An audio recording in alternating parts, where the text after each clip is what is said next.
Welcome to our channel again friends. आज का हमारा टॉपिक है पेपर आईसीटी फॉर लाइब्रेरी। उसमें हमारा टॉपिक रहेगा आज का बेसिक ऑफ आईसीटी। और बेसिक ऑफ आईसीटी के अंदर में हम लोग देखेंगे जनरेशन ऑफ कंप्यूटर और क्लासिफिकेशन ऑफ कंप्यूटर और कुछ फंक्शंस और कुछ इम्पॉर्टेंट थिंग्स जो यूजीसी नेट या किसी कंपटीशन एग्ज़ाम के हिसाब से ज़रूरी है, उन चीज़ों को मैं इस वीडियो लेक्चर में आपको बताऊंगा। तो आप अपने नोट्स पेन रख लीजिए ताकि आप कुछ नोट करने वाले चीज़ों को नोट कर सकें।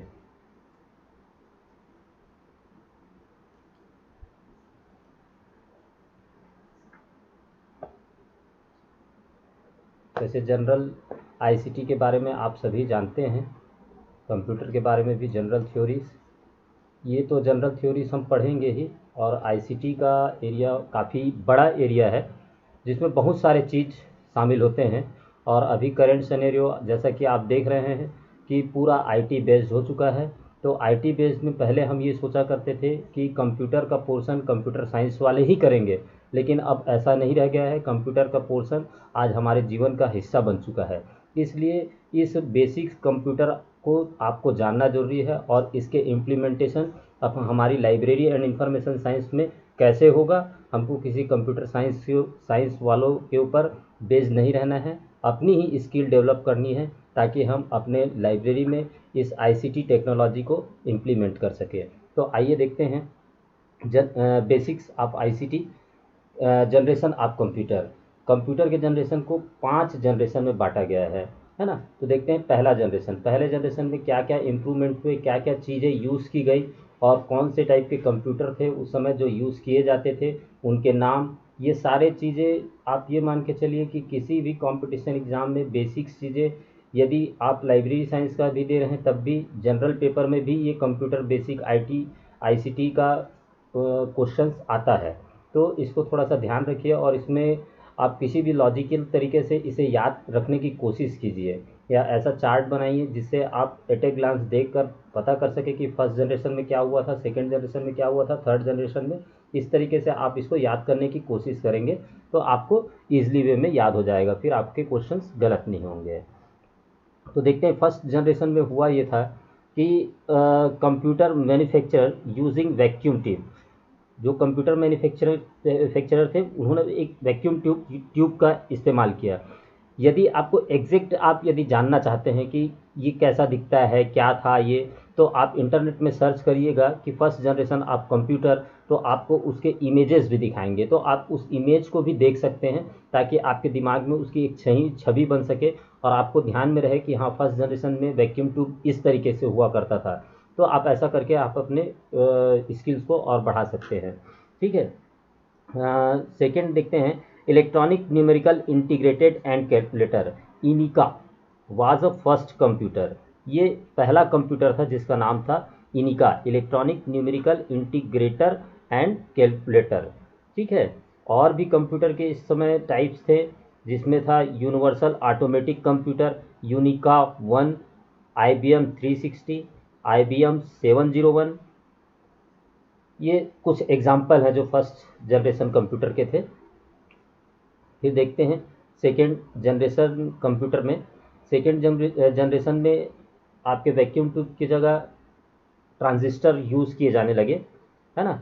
और मैग्नेटिक रिंग, जिसे मैग्नेटिक कोर कहा जाता था, मेमोरी कंपोनेंट्स के रूप में उसको यूज़ किया जाने लगा। ठीक है। मैग्नेटिक डिस्क का आविष्कार हो चुका था सेकेंड जनरेशन में और उस समय स्टोरेज के लिए मैग्नेटिक डिस्क का उपयोग किया जाने लगा। इसी समय कुछ हाई लेवल लैंग्वेज जैसे कि फोर्टान, है ना, formula translator, algorithm language, ALGOL, है ना, streaming oriented symbolic language, snowball, इस तरीके के जो लैंग्वेज थे हाई लेवल लैंग्वेज, वो इसी सेकेंड जनरेशन के दरमियान में आए। कुछ सेकेंड जनरेशन कंप्यूटर के उदाहरण हैं, IBM 1401, TDC 12, ये सेकेंड जनरेशन कंप्यूटर के उदाहरण हैं। देखते हैं कि थर्ड जनरेशन में क्या हुआ। थर्ड जनरेशन में आपके इंटीग्रेटेड जो ट्रांजिस्टर थे उनकी जगह पर स्मॉल चिप, है ना, जिसकी कैपेसिटी 300 ट्रांजिस्टर की थी, और उसका आविष्कार किया गया, जिसे कि इंटीग्रेटेड चिप कहा जाता था या आईसी चिप कहते थे, है ना। और हाई लेवल लैंग्वेज प्रोटोन 4 आया, and common business oriented language COBOL आया। उस समय की कुछ एग्जांपल हैं, टीडीसी, ये कंप्यूटर के नाम है ना, टीडीसी 316, टीडीसी 332, IBM 370, इस टाइप के कंप्यूटर आपके थर्ड जनरेशन में आए। फोर्थ जनरेशन 1971 से 1985, है ना। टेड हाफ एक साइंटिस्ट थे जिन्होंने एक चिप डिजाइन किया। उस चिप को क्या कहा गया, माइक्रो प्रोसेसर कहा गया, है ना, इंटीग्रेटेड चिप के स्थान पर, या इसी को कहा जाता है कि large scale integrated chip, LSI, या very large integrated chip, VLSI भी कहा जाता है। इस समय आपके यूनिक्स ऑपरेटिंग सिस्टम और टाइम शेयर्ड इंटरेक्टिव सिस्टम, इस तरीके के जो सिस्टम थे वो ऑपरेटिंग सिस्टम के रूप में आया थर्ड जनरेशन के समय में। और हाई लेवल लैंग्वेज में देखें तो जावा, C++, इस तरीके के लैंग्वेज का जन्म उस समय हुआ थर्ड जनरेशन में। इस समय के कंप्यूटर थे आपके इंटेल 8086 तो इंटेल 80486 DX2, ये थे। फिफ्थ जनरेशन में आर्टिफिशियल इंटेलिजेंस का यूज़ होने लगा। फिफ्थ जनरेशन को मान सकते हैं कि अभी जो कंप्यूटर हम यूज़ कर रहे हैं वो सारे आर्टिफिशियल इंटेलिजेंस पे डिपेंडेंट है। नेचुरल लैंग्वेज प्रोसेसिंग उसमें स्टार्ट हो गया था। पैटर्न रिकॉग्नाइज, जिस तरीके से आप अपने मोबाइल में यूज़ करते हैं पैटर्न रिकॉग्नाइज सिस्टम का, कैरेक्टर रिकॉग्नाइज, स्पीच रिकॉग्नाइज, ये आपके सारे मोबाइल में और आपके लैपटॉप कंप्यूटर में ये सारे चीज़ आ चुके हैं। ये सब AI के पार्ट्स हैं। Image recognization and processing, medical diagnosis वगैरह के लिए भी बहुत हाईली आर्टिफिशियल इंटेलिजेंस वाले सिस्टम्स आ गए हैं। AI include robotics, neural network, है ना, गेम प्लेइंग, ये बहुत सारे वर्चुअल गेम प्लेइंग आजकल आ चुके हैं। तो ये सारे फिफ्थ जनरेशन के हैं, है ना। User friendly interface with multimedia feature, जो आप अपने लैपटॉप पर, अपने मोबाइल पर आज देख रहे हैं, ये सारी वही चीज़ें हैं। ठीक है, देखते हैं क्लासिफिकेशन ऑफ कंप्यूटर का क्लासिफिकेशन देखते हैं। कंप्यूटर का क्लासिफिकेशन का आप लोग ग्राफ भी बना सकते हैं, है ना, कि किस तरीके से कंप्यूटर का क्लासिफिकेशन किया गया और फर्स्ट जनरेशन में क्या था, है ना। तो आप जैसे क्लासिफिकेशन आप कंप्यूटर का एक ऐसा बना सकते हैं कि बेस्ड ऑन फंक्शन, उसके फंक्शन के आधार पर कौन कौन से कंप्यूटर थे। तो उसके फंक्शन के आधार पर एनालॉग कंप्यूटर, डिजिटल कंप्यूटर और हाइब्रिड कंप्यूटर थे। उसकी कार्य क्षमता के आधार पर, एफिशिएंसी के आधार पर micro computer, mini computer, super mini computer, main frame computer, maxi या सुपर कंप्यूटर। उपयोग के आधार पर कंप्यूटर का क्लासिफिकेशन है। लैपटॉप, जो हाथ में अपन यूज़ कर सकते हैं उसको लैपटॉप बोलते हैं। Laptop, personal computer, work station, distributed computer system या पैरेलल कंप्यूटर सिस्टम। आइए एक एक करके थोड़ा थोड़ा इसके बारे में भी देख लेते हैं। Analogue computer only work with continuous numerical data in analogue quantity. Numerical data और एनालॉग क्वांटिटी, डिजिटल एनालॉग में वो आपको रिप्रेजेंट करेगा, उसका रिजल्ट जो रहेगा। ठीक है। This computer are used for processing control application, मतलब जैसे किसी रूम का टेम्परेचर देखना है तो वो चीज़ प्रोसेस को कंट्रोल करने के लिए इस टाइप की चीज़ों को बनाया गया है। जैसे अपन एग्जांपल में ले सकते हैं कि प्रेशर देखना है, यदि आपको हवा का प्रेशर देखना है कि हवा का प्रेशर कितना है, टेम्परेचर देखना है आपको, या अपन सिंपल ले ले कि अपने गाड़ी का या मोटरसाइकिल की स्पीडोमीटर होती है, तो इन सब चीज़ों को हम एनालॉग कंप्यूटर के रूप में देखते हैं। एनालॉग कंप्यूटर है वेरी लो मेमोरी, इसकी बहुत कम कैपेसिटी होती है, मेमोरी कम होती है, लेकिन कार्य करने की क्षमता बहुत ज़्यादा स्पीड होती है। जैसे ही टेम्परेचर रूम का चेंज होगा ये हाईली तुरंत बता देगा आपको, इस टाइप की चीज़ है। ठीक है। देखते हैं digital computer can processing numerical and non numerical data. Numerical data को भी प्रोसेस करेगा, नॉन न्यूमेरिकल डाटा को भी प्रोसेस करेगा।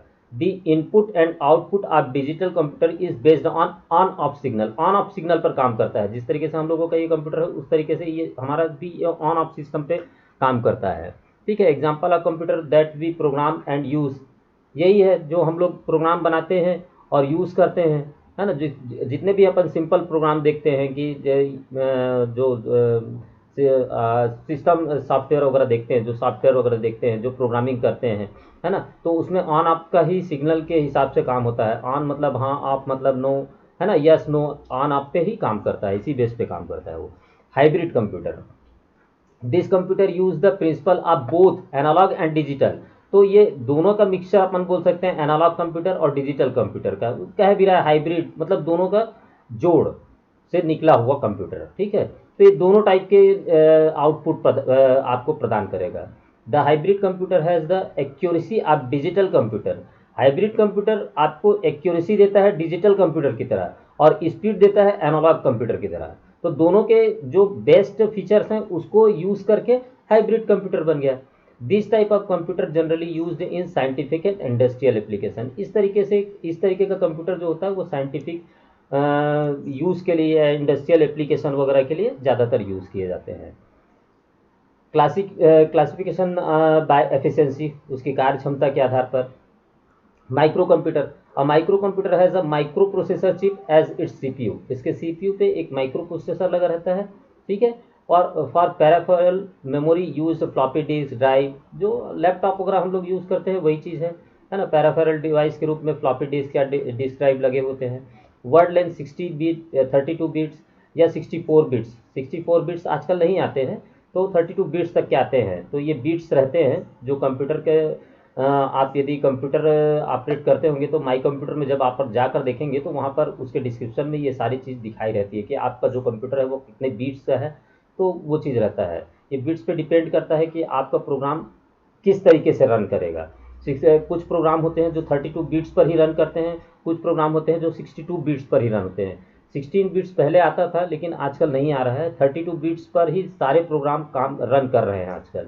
ठीक है, speed 100 kilo instruction per second. इसकी स्पीड काफ़ी अच्छी होती है, तो 100 kph इसकी स्पीड होती है। Mini computer, mini computer will have only one CPU with many terminal and keyboards.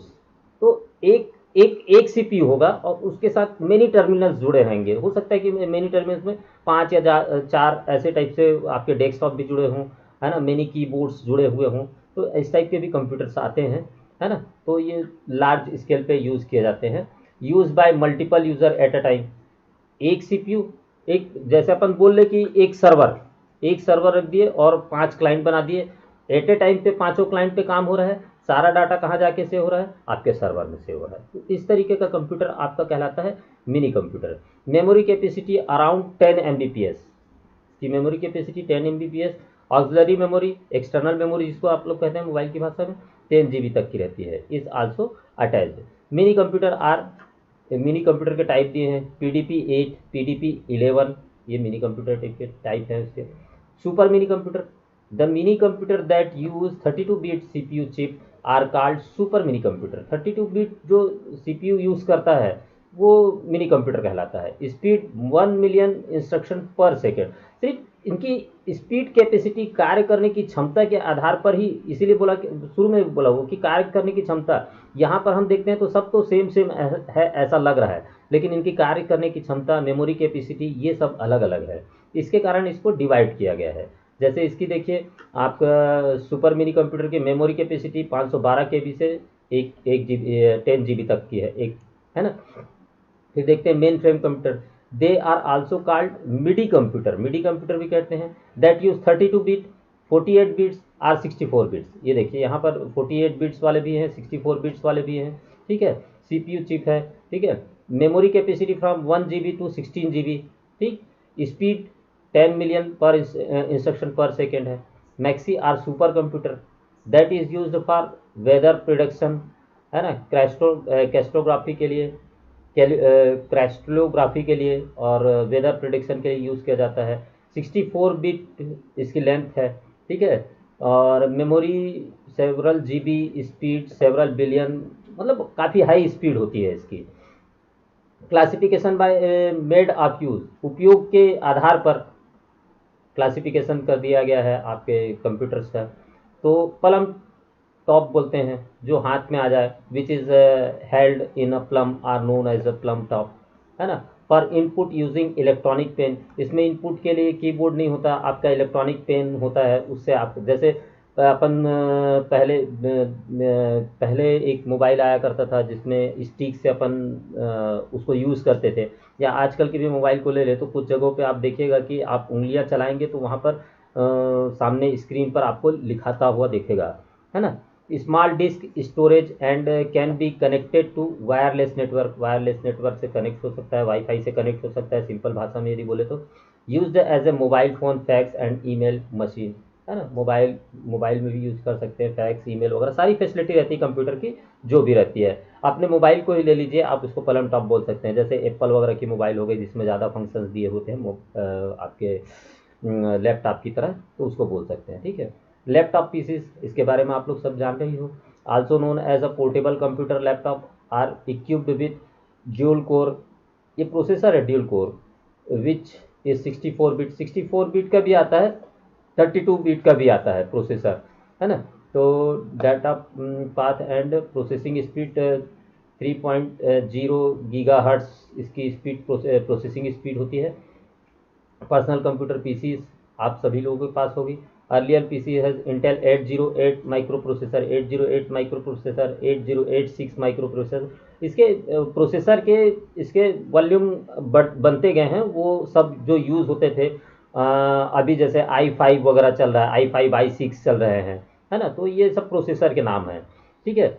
At present it move 808, 8088, 80286, 80386, 80486, Pentium आया था, आप लोगों को यदि ध्यान होगा तो P1, P3, P4, है ना। Intel dual core, quad core आया, फिर अभी आपका i5, i6, i3 ऐसा चल रहा है, i6 चल रहा है आई थिंक मेरे ख्याल से, है ना। तो ये प्रोसेसर है। प्रोसेसर जितना आप आगे बढ़ते जाएंगे प्रोसेसर में, i5 थर्ड जनरेशन, है ना, 6 जनरेशन, है ना, तो उसमें स्पीड और स्पीड उसकी काफ़ी अच्छी होती है, तो इसलिए ये सब माइक्रो प्रोसेसर आपकी स्पीड को कंट्रोल करता है। At present PCs are equipped with dual core which is a 64 bit processor with 64 bit data path and processing speed 3.0 gigahertz. तो 64 बिट्स में भी अवेलेबल है, 32 बिट्स में भी अवेलेबल है। ये 32 बिट्स और 64 बिट्स आप आगे जाएंगे ना तो आपको ये चीज़ देखना पड़ेगा कि कौन सा सॉफ्टवेयर कितने बीट को सपोर्ट करता है, उसी के हिसाब से हम किसी सॉफ्टवेयर को इंस्टॉल कर सकते हैं, ठीक है। देखते हैं work station. Work station they are also desktop machine which are more powerful as they provided with high speed processor that can execute more than 10 time that PCs, मतलब 10 गुना तेजी से काम करता है पीसी की अपेक्षा। जैसे ये सर्वर बनते हैं, है ना, मतलब एक सर्वर रहता है, माइक्रोसॉफ्ट सर्वर, विंडोज सर्वर, तो ये सर्वर सर्वर बनता है जो बड़े पैमाने पर होता है ना। लाइनेक्स होता है ना। लाइनेक्स का भी, लाइनेक्स ऑपरेटिंग सिस्टम भी है, लेकिन लाइनेक्स का आपका ये सर्वर भी लाइनेक्स एक सर्वर भी बनता है। तो ये सब चीज़ है, वो बड़े रूप में वो काम होता है। जैसे मान लीजिए किसी इंस्टीट्यूट के सारे इंटरनेट के काम होने हैं और सारा डाटा यदि वो किसी एक सर्वर पे रखना चाहता है, तो इंस्टीट्यूट के सारे टर्मिनल्स रहेंगे और एक जगह उनका सर्वर रूम रहेगा, जहाँ पर आप कभी देखिएगा यदि किसी इंस्टीट्यूट में आप काम किए होंगे तो वहाँ पर देखिएगा एक सर्वर रूम रहता है जहाँ बहुत बड़े सर्वर लगे हुए हैं, है ना। या आप देखिएगा इंटरनेट में ही सर्च करके देखिएगा कि विंडो सर्वर रूम या माइक्रोसॉफ्ट सर्वर, है ना, या वर्क स्टेशन करके सर्च करके देखिएगा तो आपको एक बड़ा सा सर्वर रूम दिखेगा। तो सारे डाटा वहाँ पर जाकर सेव होते हैं। ये काफ़ी उपयोगी होता है। अपन आगे पढ़ेंगे तो ये पता चलेगा कि कितना काम का चीज़ है। हम आपके इंस्टीट्यूट के डाटा को कोई हैक नहीं कर सकता जब तक आपका परमिशन नहीं रहेगा, फायरवॉल लगते हैं, है ना। तो ये सब चीज़ें आगे जाते जाएंगे तो पढ़ते जाएंगे। अभी थोड़ा सा देखते हैं आगे। ये कुछ उसके पेराफेरल्स डिवाइस दिए गए हैं, CPU, BIOS, RTC, chipset, RAM, ROM, port. ये आप इग्नू की आप ईपीजी पाठशाला से जाकर आईसीटी वाला चैप्टर आप ओपन करेंगे और वहाँ से जो आईसीटी इन लाइब्रेरी और उसमें बेसिक ऑफ आईसीटी दिया हुआ है, वो एक नोट्स आप लोग डाउनलोड कर लीजिएगा। उसमें ये छोटे छोटे चीज़ हैं लेकिन काम की चीज़ है, इसको मैं ज़्यादा डिटेल से नहीं समझाया हूँ, है ना। तो इनको पढ़िएगा आप लोग और पढ़ के अपने हिसाब से थोड़ा सा नोट्स बना के रखिएगा इसको, है ना। तो इसके बारे में भी चर्चा करेंगे अपन, है ना। तो ये छोटी छोटी चीज़ें हैं जो हमेशा पूछी जाती है, जैसे यूएसबी का फुल फॉर्म क्या है, तो यूनिवर्सल सीरियल बस, है ना। Compact disk and storage 700 megabyte, है ना। तो ये पूछता है कि भाई कि कॉम्पैक्ट डिस्क में कितने कैपेसिटी तक का हम स्टोर कर सकते हैं, है ना। कॉम्पैक्ट डिस्क कितने प्रकार के होते हैं, तो दो प्रकार के होते हैं, CD ROM read only memory होता है और सीडी आरडब्ल्यू होता है, री राइटेबल होता है, can read and write also. DVD, DVD का फुल फॉर्म क्या है, डिजिटल वर्सेटाइल डिस्क ड्राइव, ठीक है। DVD ROM read only memory, ठीक है। DVD RAM random access memory, can read and write, ठीक है। DVD can store up to 4.7 GB on one side of the disc, DVD की capacity है। तो इस तरीके से आप देखेंगे, उसमें पढ़ेंगे उस नोट्स में, है ना। तो आपको छोटी छोटी चीज़ें मिलेगी, तो उसको पढ़ के आप लोग नोट डाउन करके रखिए और उसको याद करिए, है ना।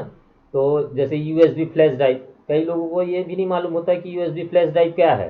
क्वेश्चन में आता है कि इनमें से कौन सा यूएसबी फ्लैश ड्राइव है, तो वो उनको ये नहीं मालूम रहता कि पेन ड्राइव को यूएसबी फ्लैश ड्राइव बोलते हैं, है ना। तो ये सब चीज़ें, छोटी छोटी चीज़ें, यदि कुछ चीज़ें समझ नहीं आएगी तो आप कमेंट बॉक्स में मुझसे पूछ सकते हैं, है ना। या मेरा व्हाट्सअप नंबर पे आप मुझे व्हाट्सअप करके भी पूछ सकते हैं।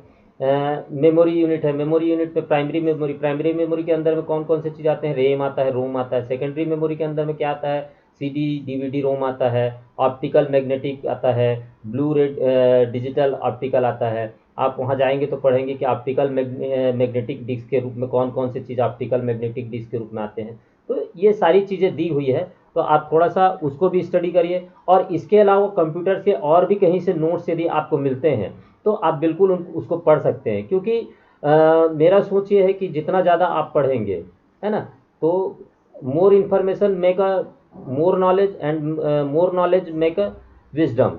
तो जितना आपके पास इंफॉर्मेशन है उसको पढ़िए, जितना ज़्यादा इंफॉर्मेशन आपके पास रहेगा उतनी ही आपकी नॉलेज बढ़ेगी, और जितना आपका नॉलेज बढ़ेगा उतनी ही आपकी विजडम बढ़ेगी। तो हमारे इस चैनल को सब्सक्राइब करना मत भूलिएगा। यदि आप सब्सक्राइब करते हैं तो आपको नए लेक्चर्स और नए अपडेट्स मिलते रहेंगे, और इसके साथ ही आप इसे शेयर भी करिए अपने दोस्तों को, अपने फ्रेंड्स को, जिनको इनकी आवश्यकता है, जो किसी एग्ज़ाम की तैयारी कर रहे हैं, ताकि अधिक से अधिक लोगों तक ये चीज़ पहुंच सके और वे अपनी एग्ज़ाम की तैयारी कर सके। देन मिलते हैं अगले क्लास में। Okay, bye, thank you.